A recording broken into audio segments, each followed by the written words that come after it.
啲奇怪啦嚇，即係到底有啲咩 intern 係可以做 manager 嘅咧？呢個過去1年嘅生活咧，好似喺大陸多過似喺加拿大啊！咩叫環比咧？咩叫同比咧？咁樣 ，Hello 大家好，又拍 YouTube 啦。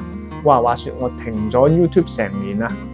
咁點解停咗咧？因為上年嘅差唔多呢個時份咧，實在有太多事情發生喺我嘅身上，所以實在冇空間再拍 YouTube 啦。咁今年咧，希望即係拍翻啦，又有啲空間嘅時候咧，記錄翻呢一年發生過嘅事啦。其實都係俾我自己回顧啦，主要同我拍 YouTube 嘅起初係一樣嘅。咁同埋有啲新嘅係希望推出啦。咁希望喺我喺加拿大學習到嘅嘢咧，又可以即係分享俾大家，或者睇下大家有冇共鳴。咁咧今日咧就講第一樣咧，有關上年呢一個時段發生嘅事，就係咧我上年喺大概6月嘅時份咧已經揾到工啦，第一份工，即係喺雲之國入邊咧可以揾到咁樣就揾到份工咧，都係真係好好彩嘅。講翻啦，即係上年揾工嘅過程啦，即係如果有啲朋友係即係仲揾緊工嘅，咁啊可以即係參考下。不過都冇乜特別嘅啫，其實我都只係喺 Indeed 同埋 LinkedIn 嗰度即係 send 出一啲 CV 啦咁樣咁。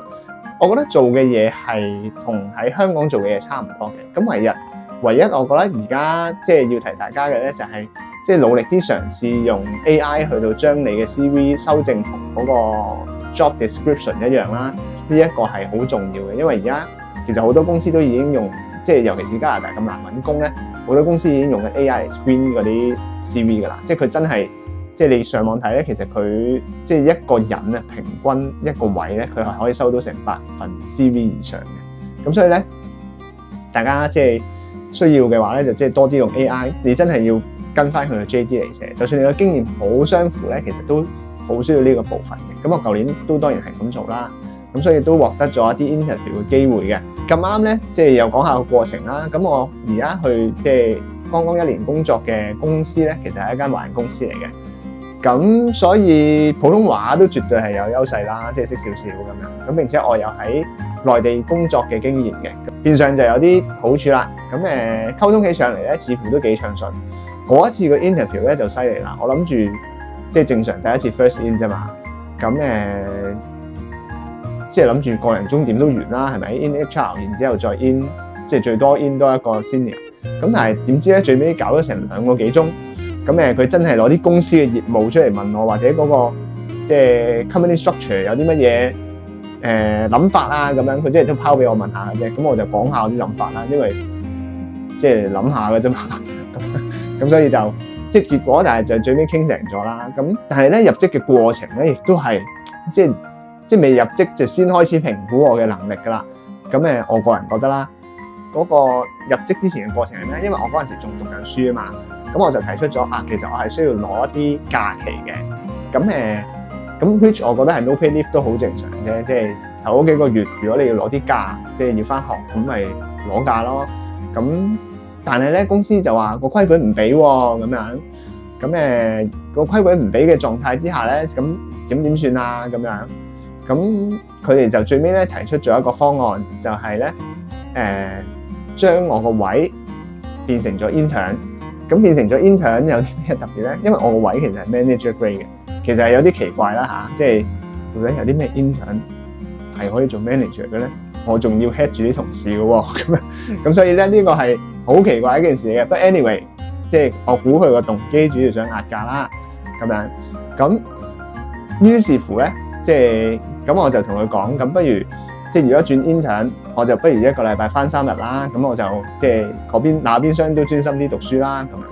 咁於是乎咧就達成咗呢一個嘅 deal 啦。咁但係咧達成咗呢個 deal 之後咧，就當然咁佢哋都好想我，其實佢本身係個 full time 位嚟噶嘛。咁佢都好想我返多啲，但係我就會堅持返。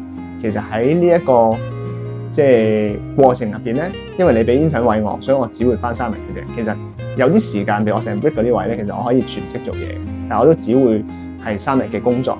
咁變相咧，即係當時嘅上司咧都係考驗緊我，其實點樣會同公司之間嘅磨合，因為其實佢真係 full time 位嚟噶嘛。咁後尾因為工作量嘅緣故咧，佢哋就即係再問我有冇辦法去即係付出多啲時間啊咁樣。咁後尾我就因為呢一個 terms，我係會反過嚟堅持我只會返3日公司嘅啫。咁後面我就爭取到半日嘅 work from home 時間啦，因為佢哋全公司都冇人可以 work from home 嘅咁樣。咁但係就因為咁樣，我就爭取翻半日嘅 work from home。我係因為第一份工所以冇乜所謂，咁就即係同佢有唔同嘅 terms 去 deal 啦。咁呢一個係第一個情況啦。不過咧，因為係華人公司，所以咧令到我有即係有幾個 cultural shock 嘅。咁 cultural shock 咧就可能源自於佢係一個加拿大籍嘅華人公司，亦都可能係因為佢就係一間華人公司，咁所以咧就有幾個 cultural shock 啦。咁可以同大家分享下啦。即係因為我覺得喺呢度翻工，喺加拿大翻工咧，其實大家都會察覺到一啲同以前翻工好唔同嘅感受嘅。咁呢個但係咧，我呢個感受咧，可能係就等於我翻大陸嗰啲公司咁樣嘅一啲感受。真係嚟到加拿大咧，過去1年嘅生活咧，好似喺大陸多過似喺加拿大噶。不過唔緊要啦，咁都分享下啦。咁第一個 cultural shock 係咩咧？就係我寫 email 嘅時候要寫中文啦。我呢個真係好困難，因為我好耐冇寫過中文嘅嘢啦。咁同埋，譬如我哋就算用中文 conversation 咧，好多時都係寫口語噶嘛，即係我哋 WhatsApp 咁樣寫口語嘛，即係好耐冇寫過一啲正經嘅中文字啦。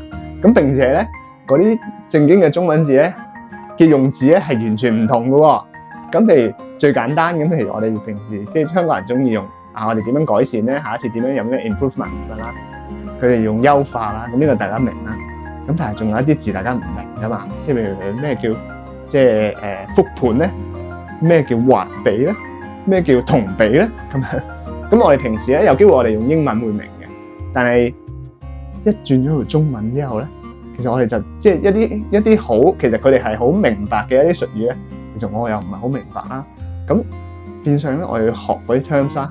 因為其實我喺大陸工作嘅時候咧都有嘅，但係因為嗰個行業嘅轉變又就太快啦，所以就同埋以前我間公司就算佢係即係喺內地工作都好啦，其實佢係外資公司嚟嘅，咁所以其實佢大部分嘅嘢都會用翻英文去處理，所以呢個真係令我覺得好驚訝，即係或者好難適應嘅一個部分啦。